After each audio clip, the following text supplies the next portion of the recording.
All right. Thanks for joining us. I'm Brett McCormick from Sports Business Journal. I cover facilities, fan experience, and ticketing. And we appreciate you getting together with us for what I guess could be kind of like a back to school edition of SBJ Live. And just like the school kids, are going to start the year with basics. We will too by focusing on the live sports attendee. But in this case, the ones that aren't avid diehards sitting there with their scorebook and like their number 2 pencil, keeping the score.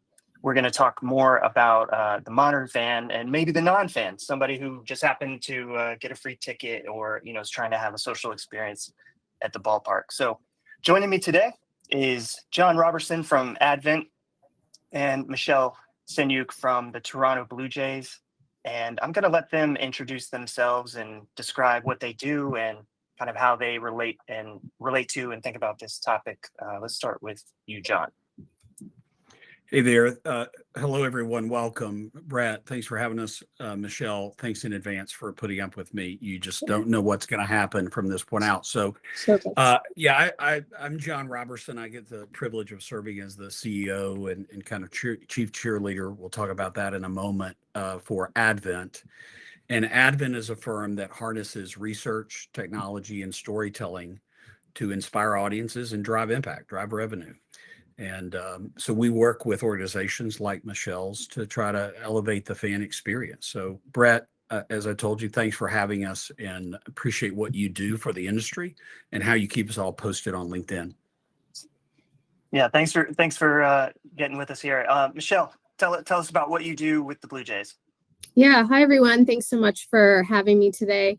I'm Michelle Seniuk. I oversee fan experience and concessions for the Toronto Blue Jays and Rogers Center. If you think of the Blue Jays and Rogers Center, anything that happens in our building is in the home of the Toronto Blue Jays.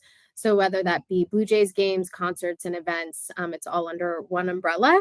And I have the privilege of overseeing, retail, concessions, promotions, events, giveaways, fan services, all the fun stuff. I like to say my team is the cherry on top of the baseball or concert and event experience. So anything that's a little bit extra that you get to do outside of taking in the baseball game or the show is usually interacting with my team. Got it. So one quick thing I wanted to mention to people that are joining us. If you look in your bottom right there, you've got the chat and then you've got questions. And feel free at any point to put a question in there. I'll be kind of monitoring them as we go, and we'll try to mix them into the conversation. So again, we're talking about designing sports venues, sports spaces for the modern fan and non-fan. Okay, let's start with Michelle then, and we'll get right into Rogers Center. Tell us about the outfield districts that were a key part of the first phase of this huge renovation that you all did, talking about Rogers Center and the outfield districts that really kind of were geared to, more than just non-traditional fans. Yeah, for sure. And we've had the privilege of going through a multi-million-dollar renovation here at Rogers Center. And the first phase of our renovation that we did was about our outfield districts. So if you think about that, that was foul pole to foul pole in the outfield. And what we were able to do was really take an experience that was, I wouldn't say boring, but it was for the traditional baseball fan where there wasn't a ton to do. You would come to the ballpark and you would go to your traditional blue seat and you would go to your concession stand and you would watch the game. Well, what we wanted to do is create different experiences within our ballpark to, bring in new fans, bring in new people. And with that, we created different neighborhoods here within our outfield district. Right. So, and can you tell me what was there before, and what prompted this different direction? What led you all to sort of move in this new way? Because, and I went up there in April to see it. I kind of wanted to see this for myself because it was, I just felt very different from what I've seen in other places. It had such each space had such a kind of distinct personality. Yeah, we really tried what was missing from our ballpark, and we transformed it really from a stadium to a ballpark. It was built back in the late 80s, as a multi-purpose, stadium where we could bring in baseball, football, different events. And in bringing into these renovations and the ballpark, we wanted to bring Toronto, which is so diverse and so exciting, so many opportunities for different food and entertainment. We wanted to bring that identity into our ballpark, and that's what we did with the outfield district spaces. We did a lot of research around, Toronto, what fans wanted, what they identified with most in Toronto, and tried to bring those pieces into Rogers Center. So, Toronto has incredible rooftop patios. So we have our own rooftop patio now in the 500 level. That's our Corona rooftop patio. Torontonians are just as happy to picnic or go to a park to drink, and sort of have a good time with their friends. So we wanted to bring in our park within a park, which is also in our 500 level, our TD Park Social. So if you go into there, it's a very different vibe, which is like there's turf and there's lawn games and there's, food that's designed over something you might get in a park. So anything that we brought into Rogers Center during that over renovation of our outfield district was really based on different things in Toronto. Yeah, I remember when I was there were kids and actually adult males playing. It looked like the Major League Baseball video game with their back to the action, and it just struck me like as a scenario where I don't know, all different types of people were accounted for, and so what were some of the other things that you all put in there that maybe weren't for this diehard who's going to be staring at the action the entire time? Yeah, I think that's what's been the most interesting part about the renovation and the folks that it's brought in. We wanted to bring in a non-traditional fan who, they might be new to the country or they might be new to baseball and they're just looking for like a sense of community or, an understanding. They want to get to know a team, and baseball, they might be choosing like, I don't even know where to go. Baseball's complicated. And if you don't know the rules or somebody who's teaching you those rules, it's a good gateway to get in here to the ballpark to be able to experience different things. So like you said, when you were up in TD Park Social, we do have MLB The Show up there. So, if somebody wants to come with their family and they might play MLB The Show, they can do that. They can play Connect Four. They can play cornhole. And in the Corona rooftop patio, just adjacent to that on the other side of the 500 level, it's programmed completely as a bar with music, which, flips back and forth between DJ and acoustic set the entire game. So sometimes you go up there and you're like, is there even a baseball game happening in this ballpark right now? Because so many fans are just there to experience a different experience and be with a community instead of watching the game. Yeah, like what would be your response to someone saying like, this is wrong, like you're supposed to be watching the game, you're at a baseball game, this isn't what you're supposed to do? Maybe Mark Shapiro said that at some point. Yeah. he was the opposite actually in pushing us to expand our thought process. But I would say, think outside the box. Fans, they want more. They want entertainment. They want, what's the next thing? What's like quick and fast? And how do you stay entertained all the time? With us in Toronto, and I know in a lot of different markets, you have so many things to compete with. For us, we have the entertainment district is up the street. There's incredible theater shows, there's bars, there's restaurants. So if you can bring that into the ballpark or into your venue or into your arena or whatever you may do to get people to come and try something a little bit new where you have, your games, your events, do it. I mean, those people, if they come and have a good time, I can guarantee you they're going to come back and they might become a fan of your experience. They might become a fan of your team, whatever it may be. I would say give it a shot.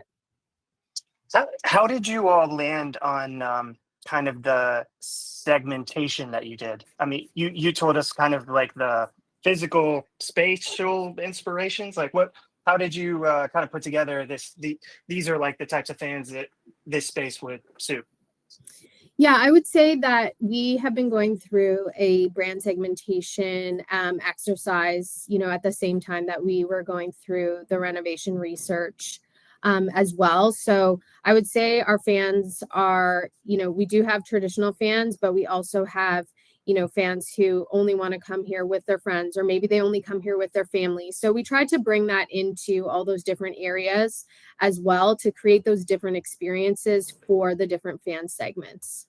like I said, if anybody has questions, feel free to look down at the bottom right of your screen and go ahead and ask. John, are you there? Can I ask you a question? I am. Yeah. All right, wonderful. So you're dealing with this more broadly than Michelle is. What are the ways that Advent is thinking about catering to fans that may not be diehards? Yeah, so Brett, you and your peers at the Sports Business Journal serve the industry so well because you're keeping us alert to trends and changes, right? And in the last quarter, we've seen Morgan Stanley, Deloitte, Capgemini, McKinsey all release reports about the changing of fans going to sporting events. And you've written about this as well. So fans are getting younger, right? They're consuming sports differently. And their discretionary dollars are scarce. And so what I appreciate about Michelle is she's got this background in entertainment. She's even used the phrase as she started this conversation about the show. Not unlike her minor league peers, you got to really think about the whole kind of entertainment, amusement, captivation package. And we have to think about, Brett, how do we infuse high point moments that really engage the fan, regardless of their demographic. And so part of what that means is we've got to infuse technology that's captivating. We've got to infuse more storytelling that shows the authenticity with which younger fans really connect. So you got to really think about that whole audience journey.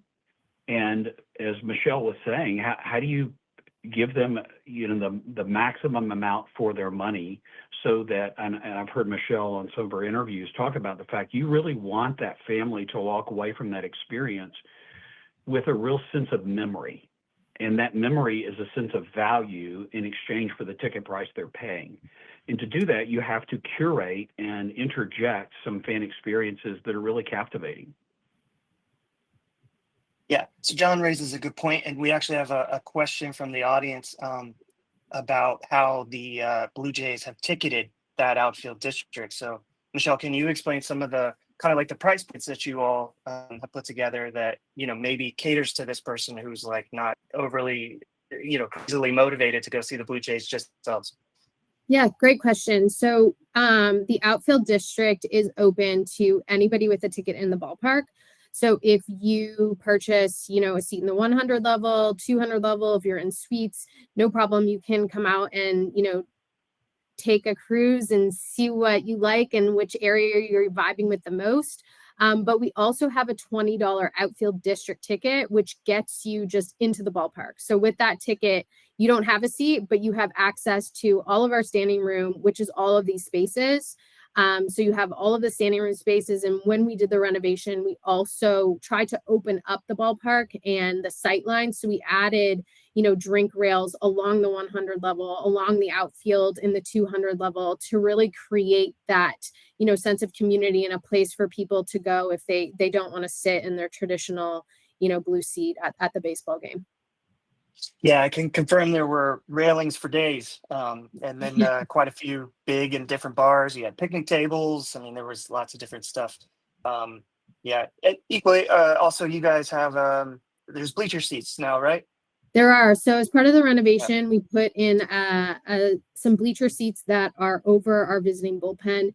If you had been to Rogers Center before, it was just circles. If all the way around, you just go around in a circle, and the seats didn't connect to the outfield wall either. So if you were in the outfield, if you wanted to be near, the players near the action, you couldn't really do that. There was a big gap between you and them. Even for baseballs, the baseballs would just go into this abyss on our ring road, and they would be lost forever. So in the renovation, we brought the seats right to the wall, and we added some bleacher seats, which are right above our visiting bullpen. We were a little bit nervous at first, but Canadians are notoriously polite, and they've been very polite in their heckling of the visiting teams, and it's been a really cool experience. And one of my favorite things to do is our east gates that are closest to the train.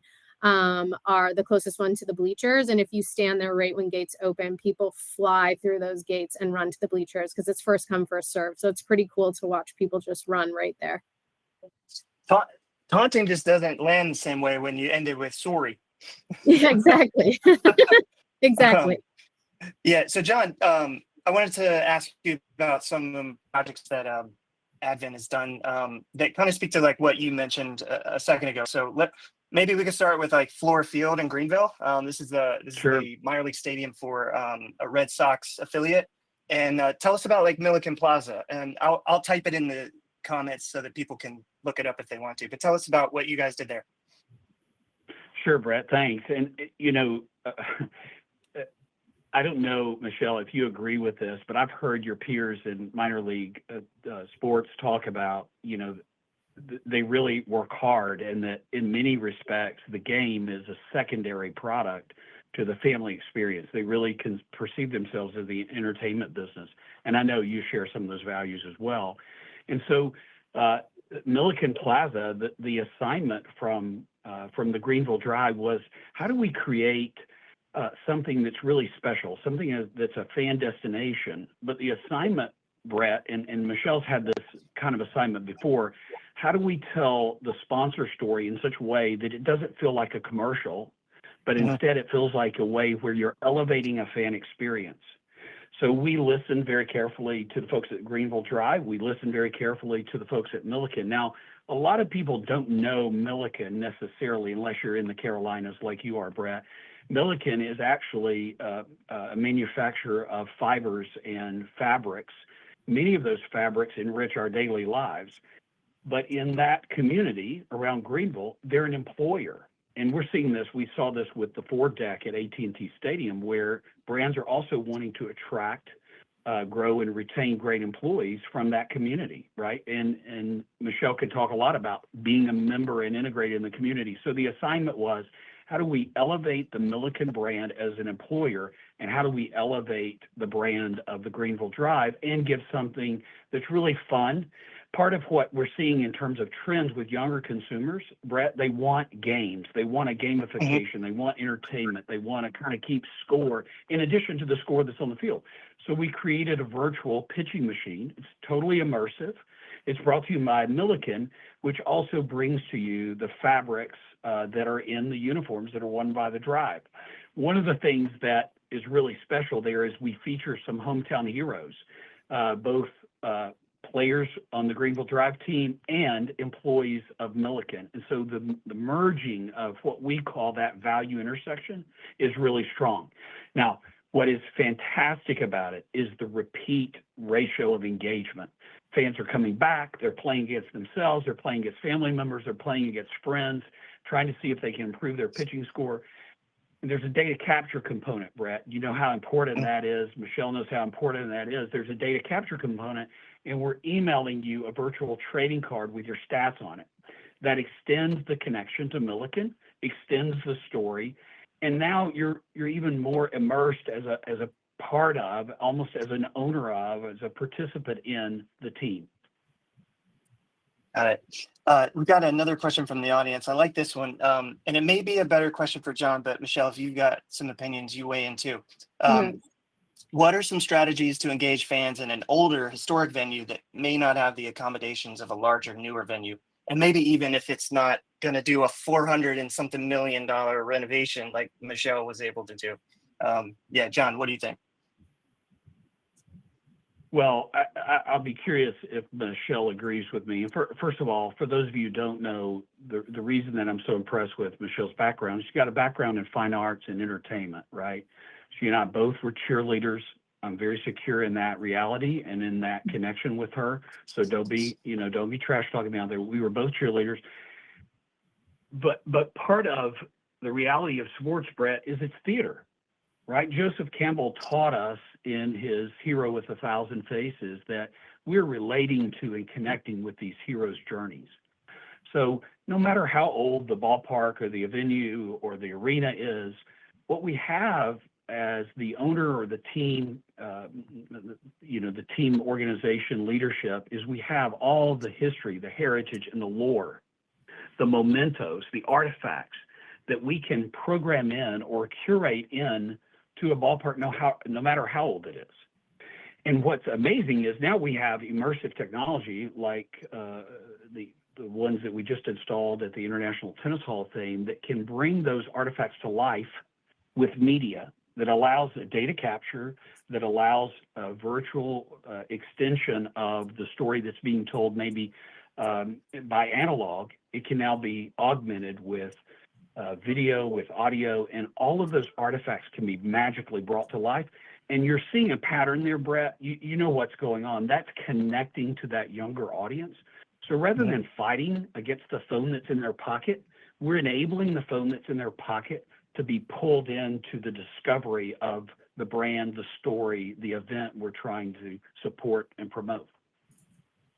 For sure. Yeah, I mean, and if the venue's historic or older, in some ways that's an advantage. Now it may have maybe more difficulty with the infrastructure potentially, but the setting could be an advantage. We got another question from the audience that actually leads me into something I was going to ask Michelle, because when I was at Rogers Center, one of the things that impressed me was the food. And you all had a new concessionaire, which was Legends, and I left there stuffed, like to the point that I was embarrassed by how much food I had eaten, and even more embarrassed by how much I had not eaten. And it also, another funny thing that night was it was Loony Dog night. Yes. So can you explain what Loony Dog night was, and then kind of how food and beverage plays a role in the non-avid fan being attracted to a live event? For sure. So as you said, we changed our concessionaire 2 years ago, or last year. This is our second full season with Legends, but Legends has been a great partner, and they helped us really research and work through the renovation. We brought them on from the very beginning to consult, because F&B is such an important part of your experience. When you're going somewhere, the first thing you think is like, what am I going to eat? Or like, when am I going to eat? Or will there be snacks? Or like, should I bring a snack? Or will I be hungry? So you want to be prepared for all of those things. And, we didn't have the greatest F&B experience before we started to work through this renovation and this transition. And in working through that with Legends, we wanted to bring in the culture of Toronto. We have such diversity with so many different foods and so many different areas you can go, whether you want Italian or Korean or, Chinese. It's just the opportunities for food are endless. So we wanted to really try and bring that into our ballpark, which we work through with the renovation, not only in the Outfield district, but with the premium clubs we've also built in the last year as well to elevate it. Loony Dogs is our version of dollar dogs. So in Canada, we have a Loony and a Toonie, which is $1 coin and a $2 coin. So a lot of ballparks do dollar dogs. So we wanted to have our own version of that, which is the Loony Dog. And this has really become a cult following. It has blown up. It's wild, the community of folks that it's bringing to our ballpark. So we started it in 2019, and then obviously COVID put a little bit of a damper on the program and things moving forward. But since we've returned, it has just been, it's been crazy. The fandom it's gotten, the people who come, it's become a sense of community to eat as many hot dogs. We had Loony Dogs last night. We were just a couple hundred dogs off breaking our record, which we broke last week. And the fans ate 84,730 something hot dogs last Tuesday on our In one game. In one game. Wild. Wow. Yes. That's impressive. I have pictures from when I went of an entire, again, we were talking about those drink rails, and an entire rail of people dressed as hot dogs. Yes, they dress up, they come dressed up. We have fans that have like kind of become our mascots, the Loony Dog Kings. So people dress as ketchup, as mustard. We were having a spirited conversation of Canadians eating weird condiments on their French fries, and people join in the fun on Loony Dog nights too, dressing as their favorite condiment or hot dog. Yeah. The follow-up from the audience was, how are you measuring fan sentiment on the renovations, particularly those purely around food and beverage? So broader and then particular to food and beverage. Yeah, the fan sentiment has been incredible. I would say there's not often where you can look at a project and be like, wow, we did a really good job on this and people think we did a good job.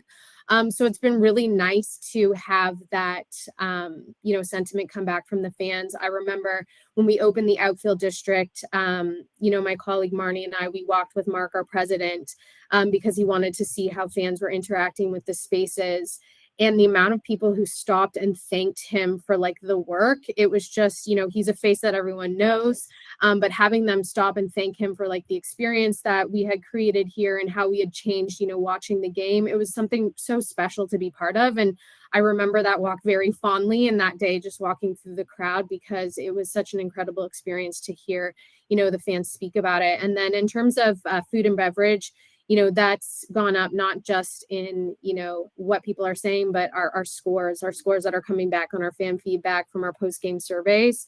They've been, exponentially better than they've been in the past, just by adding a lot of that, diversity into the ballpark. Yeah.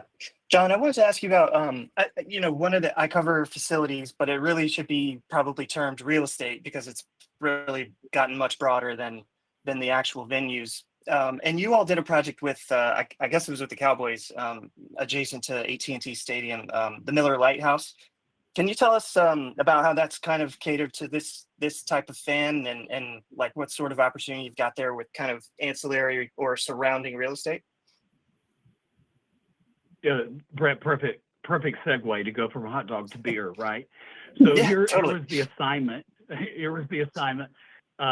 We had the privilege of collaborating with the Jones family on their 98-acre headquarters, the Star in Frisco, and programming in all of those fan experiences into that audience journey. So the assignment here was, how can we create a very unique, one-of-a-kind experience that would promote the Miller brand, which is the official beer of the Cowboys, and the Dallas Cowboys.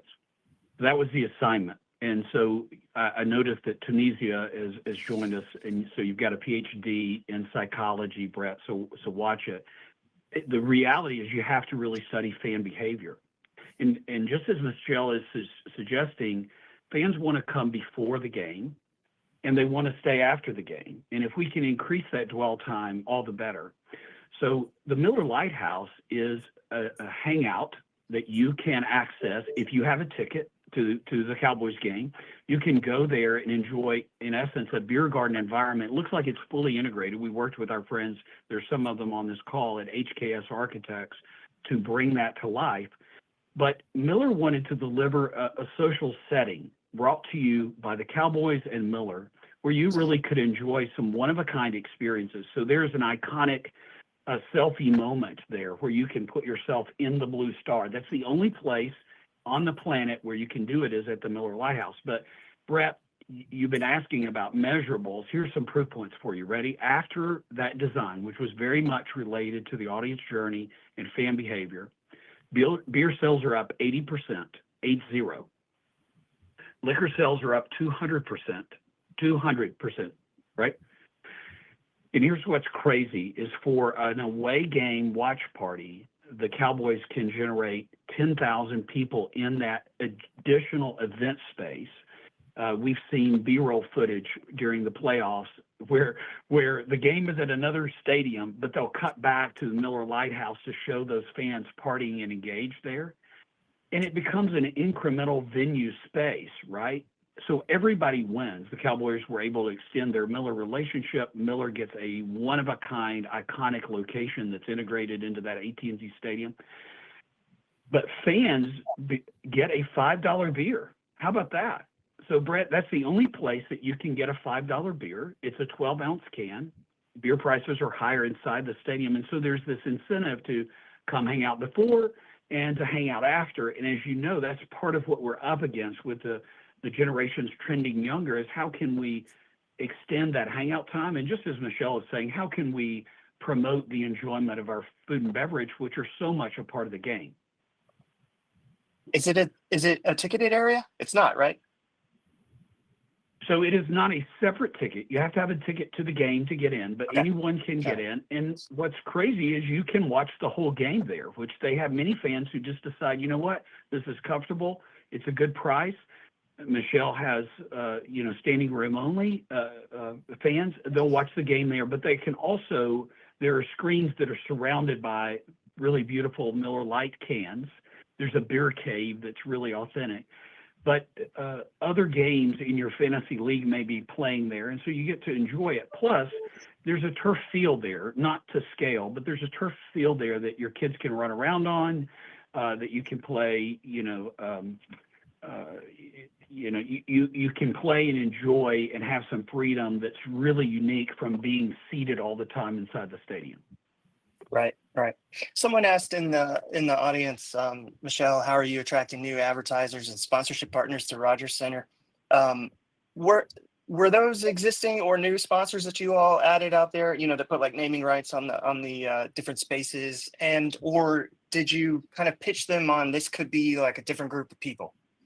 Yeah, great question. And I'm going to have to go to that Miller Lite space in Dallas. As a former cheerleader, I need a picture inside that star. So, John, I'm coming that way. Well, and Michelle, the tryouts for the world famous Dallas Cowboy cheerleaders take place on that field. So, again, we've got lots of connections.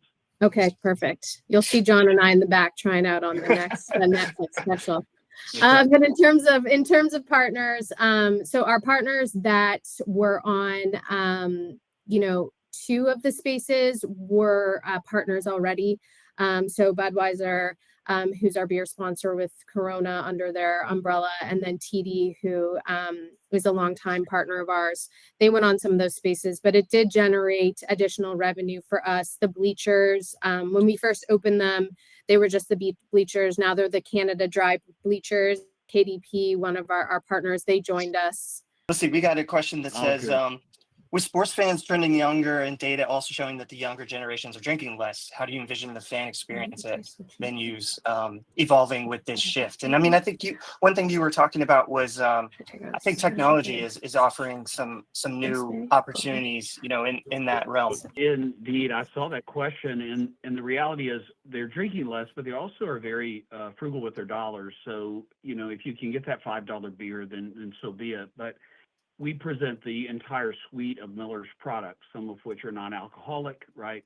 Some of which are soft drinks. There's also virgin and alcohol-infused margaritas that you can get there on that Miller Lighthouse. So very aware of that. But yes, Brett, the key thing there is the younger generation wants technology, right? They want access to technology, and that's back to that idea of the floor field of the pitching machine that will track your pitching scores, and you're really playing against your family, your friends, right? As I was saying earlier, if you can use augmented reality to curate more of these mementos and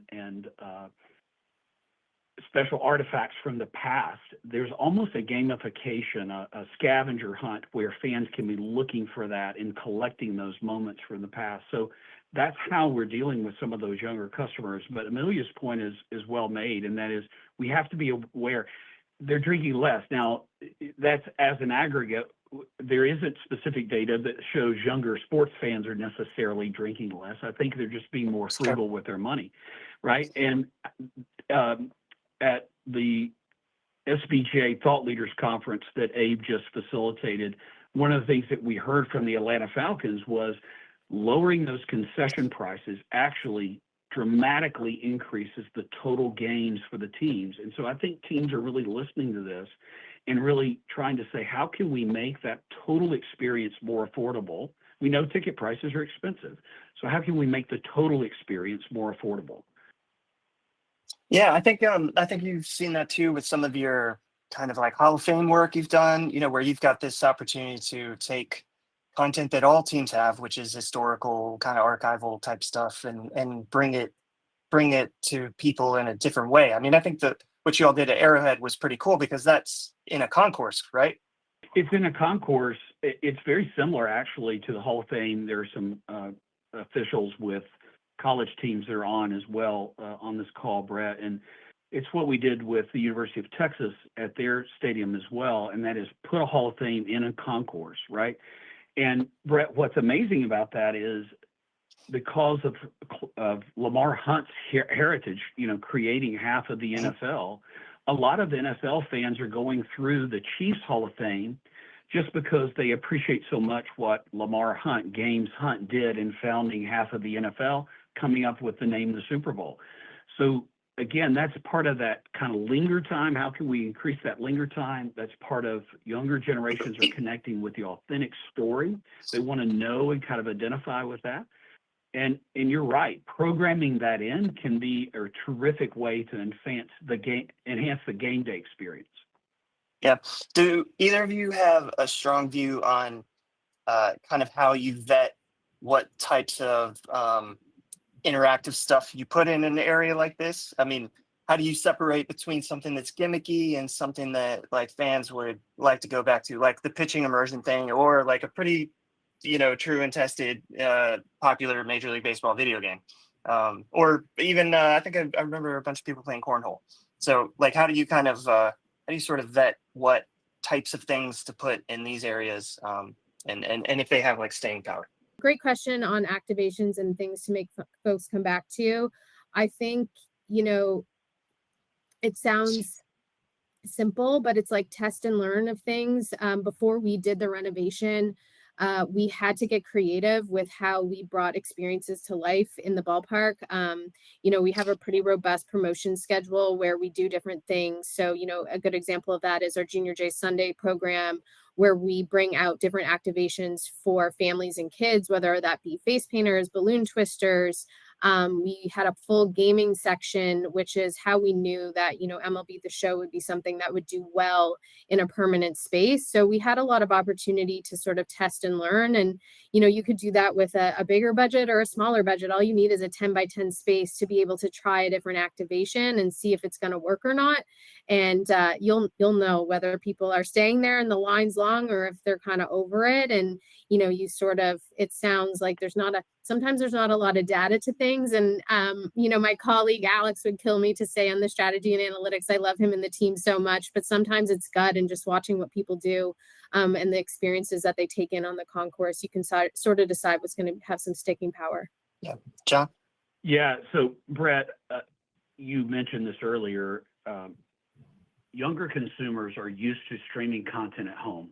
And when they do, they have what we would call the remote control. It may be their phone, or it may be a literal remote or an Apple TV remote in their hand. Think about what that means. That younger consumer really has control over how content is coming to them. That's what we have to do in our venues. We have to give that younger consumer control. So it's more than just, pardon the expression, jumbotrons that are just broadcasting at you. The key thing is, how do you pull that younger consumer in and let them engage with and kind of create their own audience journey? So one of the things that we can do, we kind of have if you will pardon the expression, a Hall of Fame in a box, where within 60 days, we can load a team's content into digital screens, into digital experience and content management systems, and deploy it. And that can be sponsored, brought to you inventory. But what the user is able to do is really explore their own journey. And to Michelle's point, remember, we're getting the data on the back end. We're getting that heat map of what content they're engaging with so that we can amplify the good, we can decrease the bad. But one of the things that's at Arrowhead Stadium is one of those digital Hall of Fame screens, if you will, and it has every player, every game, Brett.